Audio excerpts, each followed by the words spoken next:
Boker Tov Rabotai, on va commencer le cours d'aujourd'hui avec une petite histoire un peu marrante et on va revenir sur la paracha. Alors en Chutz La'aretz, on fait parachat Shelach Lecha et en Israël parachat Korach. On va parler de Shelach Lecha. Alors l'histoire parle d'un vendeur de pastèques. Alors je sais pas, pour ceux qui connaissent un petit peu le système, surtout Tunisie, Maroc, même en Israël. Bon, Israël pas aujourd'hui, mais à l'époque, comment ça marche? C'était des commerçants, des vendeurs, ils avaient des charrettes et ils tournaient avec ils remplissaient leurs charrettes avec des pastèques et ils criaient, voilà, pastèque, pastèque. On connaît un peu le système. Aujourd'hui, on trouve ça aussi. Donc, des gens, des commerçants avec des camions et ils s'installent dans des endroits pour vendre. Bon, notre ami, lui, il avait une charrette bien chargée de pastèques. Il tourne partout, il crie pastèque à la coupe, pastèque. Très bien. Maintenant, bon, Baruch Hashem, il se débrouillait. Mais ce monsieur, c'était un grand gourmand. Il chargeait sa charrette plus que la normale. Et le pauvre Anne, qui portait tout ça, c'était pas du tout évident pour lui. C'est vrai, il sait que, comme on dit, son travail c'est porter, voyez, tchirmo, lisvol, mais pas à ce point. Et chaque jour, il se dit, peut-être mon propriétaire, il va comprendre, il met sur moi peut-être 200 pièces par jour alors qu'ils vont même pas la moitié. Qu'est-ce qu'il a besoin de mettre tout ça? Est-ce qu'il pense pas à moi? Comment il va faire? Il va lui parler? Bon, il n'y a rien à faire. Un jour, alors le propriétaire, il était en plein marché, il est descendu pour aller acheter une bouteille d'eau. Alors il y avait un enfant qui est passé à côté de la charrette. L'âne l'appelle. L'enfant, il était surpris, quoi? L'âne, il parle, il lui dit, petit. Il dit, moi, c'est quoi? Tu parles, toi? Il dit, ben, pourquoi pas? Tu connais pas l'ânesse de Bil'am? Wa yiftah Hashem et piha aton. Ben, c'est moi l'ânesse. Ah, bon, d'accord, c'est un mérite pour moi de te voir. Alors, il est au Bil'am. Il a dit, bon, écoute, qu'est-ce que tu veux? Il a dit, regarde, tu vois, moi, toute la journée, je porte. Et on va dire, bah, là-bas, être le propriétaire, c'est un gourmand. Tous les jours, il met une très grande quantité de pastèques, alors qu'il n'a même pas besoin de la moitié. Est-ce que tu peux lui dire quoi il va revenir? Dis-lui, dis-moi, pourquoi tu as besoin de mettre tous ces pastèques-là? Pauvre Anne, ça fait trop pour lui. D'accord, combien tu vends par jour? Toi, tu vends 70, mais 100. Mais 200, plus que le double. Alors l'enfant, il entend ça, il lui dit, écoute, si maintenant toi, tu as eu le mérite, le srout, de parler, pourquoi tu ne parles pas directement toi avec ton propriétaire? Dis-lui, s'il te plaît, c'est trop dur pour moi, mais que la moitié. L'âne lui répond, il lui dit, tu sais, je n'ai pas pensé à ça, mais moi j'ai peur. Si je veux lui dire, mets la moitié, il va me dire, ah, tu parles. Alors maintenant, commence à crier à ma place, à la coupe. Alors le Hacham, il dit, justement, ça c'est le Inyan. Donc, Hachem, il nous a donné une bouche. Et l'homme, il doit savoir comment utiliser sa bouche. Alors, quel rapport avec la paracha? Donc, on a dit que la paracha de la semaine, parachat en Chutz La'aretz, parachat Shelach Lecha, Rashi, il pose la question, Lama nismecha parachat meraglim, les parachat Myriam. On a vu dans la paracha de la semaine dernière, à la fin de Be'alotra, que Myriam, elle a parlé sur Moshe Rabbeinu. On a expliqué dans le dernier cours. Et elle et Aaron, Akadosh Baruch Hu, il a dit à Myriam, toi tu as parlé sur Moshe. Donc elle a été punie, elle a eu la lèpre.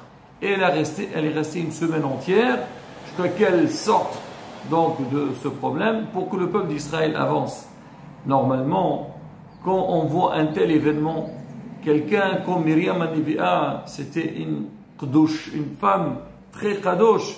On a dit grâce à elle, le Ham Israël, il a mérité d'avoir l'eau. Comme on le voit dans la Torah, quand Myriam allait décéder, il n'y avait plus d'eau à Israël. C'est-à-dire que Myriam, elle avait un grand srout. Myriam, c'est elle qui a sauvé Moshe Rabbeinu. Mais malgré tout, elle a parlé du mal. Akadosh Baruch Hu, il a puni. Et tout le monde a vu ça. C'est pas des fois, alors allez, quelqu'un, il est touché, personne n'est au courant. Ou on va dire, donc l'écho, l'info, c'est pas propagé devant tout le monde.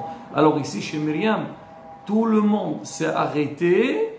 On a attendu que Myriam, elle guérisse de sa lèpre. Et on dit, ces Meraglim, donc ces espions qui sont partis explorer la terre d'Israël, normalement, ils devaient prendre le sang de Myriam. Regarde, Myriam, elle a mal parlé, elle a été punie, nous aussi on doit faire attention. Même si on va dire, on a vu des choses qui nous font peur, on va dire, ce qui n'est pas vraiment vrai, et faire attention, savoir comment transmettre le message et ne pas faire du shonara. Et là, Rabotai, Hachamim, ils disent, Hayim vemavet biad lashon. Hachem nous a donné un trésor qui est la langue. Cette langue-là, elle a la possibilité de faire vivre. Et la langue aussi, elle a la possibilité aussi d'amener la mort. Comment? C'est qu'on sait c'est quoi la gravité du lashon hara. Quelqu'un qui parle du lashon hara, alors il va provoquer des problèmes entre les gens. Et chimiquement, des fois, les gens ils peuvent arriver à des choses qui sont très très graves. Mais d'un autre côté, l'homme, quand il fait attention à sa langue, il a un bon lashon, là il peut faire vivre des gens comme on a vu avec Aaron HaKohen. On dit oui, mais talmidav shel Aaron HaKohen. Soit fait partie des élèves de Aaron HaKohen, Ohev Shalom Verodef Shalom. Comment Aaron HaKohen il arrivait à mettre la paix entre les gens? Avec son langage. Il parle bien, il sait comment transmettre le message. Ça d'une part, la beauté. Mais d'autre part aussi, alors on a dit que la langue, c'est-à-dire avec la shonatov ou la shonara, on peut faire du mal. Mais il y a encore plus que ça, la beauté. Nous, on a été zorés que avec notre langue, c'est-à-dire qu'on dit langue, la bouche, on peut avoir une doucha très grande et avoir un contact direct avec Akadosh Baruch ou parler. Hachem Sifatay Tiftah, ou fi la terre. Hachem, ouvre-moi ma bouche et moi je veux commencer à te faire des louanges. Pour faire quoi? Pour faire des demandes. Et à travers les demandes qu'on fait pendant la tefila, on peut avoir tout ce qu'on a besoin. Et donc l'homme, il doit faire très attention. C'est Hachem, il t'a donné cette bouche-là. Il faut savoir comment l'utiliser. Comment faire? Ça veut dire faire des tfilotes, comme on a dit, des belles paroles, faire du lachon. Et l'homme, avec ça, il va arriver, Bezrat Hachem, à beaucoup d'ishot. Plus que jamais, Rabotai, aujourd'hui, on a besoin de mettre le point sur ce régnan de la bouche. Alors on le voit aujourd'hui pratiquement, là pas pratiquement, c'est le monde entier. Aujourd'hui quand on sort dehors, comment on voit les gens, tout le monde avec son masque. C'est vrai, on dit il faut mettre le masque pour se protéger. Mais Rabotai, ça c'est ce qu'on dit, parce qu'il y a des microbes. Mais derrière ça, c'est que se protéger de l'extérieur et faire attention à ce que nous on sort de notre bouche. Et Rabotai, ce sujet de masque là, alors on va bien l'expliquer. La première des choses, c'est vrai, c'est donc des règles qu'on a dit pour le Inyan, on a dit pour se protéger, pour ne pas, Hazbi Shalom, être contaminé donc du virus qui est en train de faire un carnage dans le monde entier. Combien on doit faire attention. Aujourd'hui, les Rabbanim, ils parlent partout. Ils disent qu'ils donnent voilà, des règles à suivre aujourd'hui. En général, quand on entend des Rabbanim vous nous donner des règles, on s'attend qu'ils vont nous dire faire la Torah, venir prier, faire du Hesed. Aujourd'hui, le premier titre, le premier chapitre sur lequel ils vont parler, Masecha. Ça veut dire quoi? Mettre le masque. Et là, la bouteille, faire très attention. C'est quelque chose, là, aussi bien à l'extérieur, dans le travail, mais à la bouteille aussi à la synagogue. Aujourd'hui, on a eu cette Baruch Hashem, cette délivrance de pouvoir aller prier, mais on voit malheureusement les gens, ils s'oublient. Et on vient à la synagogue, alors d'une part, alors déjà on dit bon laisse tomber, je veux pas, qu'est-ce qu'il y a, et pourquoi, j'en ai marre, je n'en peux plus, c'est trop compliqué. Déjà ça, la bouteille, c'est une chova, c'est une obligation. Donc de porter pour se protéger, même au point que l'halakha aujourd'hui, il y a une question d'halakha, est-ce qu'on a le droit de sortir avec le masque à l'extérieur ou pas? Alors on dit, puisque maintenant, porter le masque, ça devient quelque chose comme un habit, et même la prière, quand on prie avec le masque, ça veut dire c'est comme ça qu'il faut prier, alors on a pu tolérer la sortie avec, bon, une des raisons en tous les cas, de sortir à l'extérieur. Pour dire que quoi, c'est quelque chose qui est obligatoire. Et derrière ça, la bouteille, avec le masque ou sans le masque, combien on doit faire attention au respect de la synagogue. Aujourd'hui, on est content de retourner dans les synagogues. Mais on va retourner dans les synagogues pour faire ce ou certains faisaient, on ne va pas dire que tout le monde, Hazvi Shalom, ils faisaient, on reprend, à la bouteille, on n'a rien gagné. Et surtout, là aujourd'hui, on est, comme on dit, on est dans une période, c'est-à-dire de passage, on était dans le confinement, on passe au déconfinement et on ne sait pas ce qui va se passer dans la suite. Hachem, comme on dit, Hachem, regarde ce qu'on fait. Quand on était confiné, tout le monde s'était dit, oui, si aujourd'hui on n'a pas le droit de sortir, si aujourd'hui on n'a pas le droit d'aller à la synagogue, si aujourd'hui on nous a dit de mettre un masque, parce qu'on doit faire attention à notre bouche, on doit faire attention au respect de la synagogue, alors tout le monde s'est dit, oui, maintenant moi, Be'ezrat Hashem, ça y est, je viens à la synagogue, je parle avec personne, le respect total à la synagogue, et vraiment faire le nécessaire, le maximum, plus que jamais. D'accord, Baruch Hashem, alors on est sorti, on entre à la synagogue, comment on se conduit? Alors nous, on ne sait pas, on dit, il faut attendre 2 petites semaines pour savoir qu'est-ce que ça donne le déconfinement. Mais derrière ça, Hachem aussi regarde.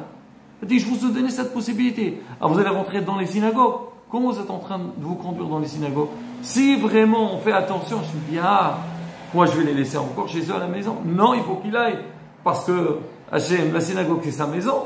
Il veut que ses enfants ils viennent là-bas. Hachem, il veut que nous on prie. Alors maintenant, si Hazvi Shalom il voit que, non, qu'est-ce qui va se passer? Je ne suis pas un prophète, Rabotai. Chacun doit être hacham. Il a Rabotai. On a vu le langage, ça la shonara. Qu'est-ce que la bouche peut faire? Nous, pareil, Rabotai, on a besoin de faire beaucoup de tfilot aujourd'hui. Faire télim, l'aktoret. Voilà tout ce que nos hacham ils ont dit. Rabotai s'efforcer et être maître de la situation. Encore une fois, Rabotai. S'il y a des gens qui n'arrivent pas à se maîtriser dans les synagogues, il est préférable de rester à la maison. Prier à la maison avec les enfants, c'est 1000 fois mieux que venir à la synagogue, parler, discuter et ne pas prier. Et bien, Zrat Hashem, qu'on fait ces efforts-là, Hachem et Baroui, ils sont sérieux, mes enfants. Comme on dit à Asratim et Tchouva, on fait le nécessaire, on fait le maximum. Aïya, Hatimato Zrat Hashem. Donc, on essaie tous, Zrat Hashem, de faire les efforts nécessaires et avec l'espoir qu'Akadosh Baruch Hu nous envoie les Goula Shlema B'Mera B'Amenu. Amen, qu'elle a son Shabbat. Shalom, on vorach.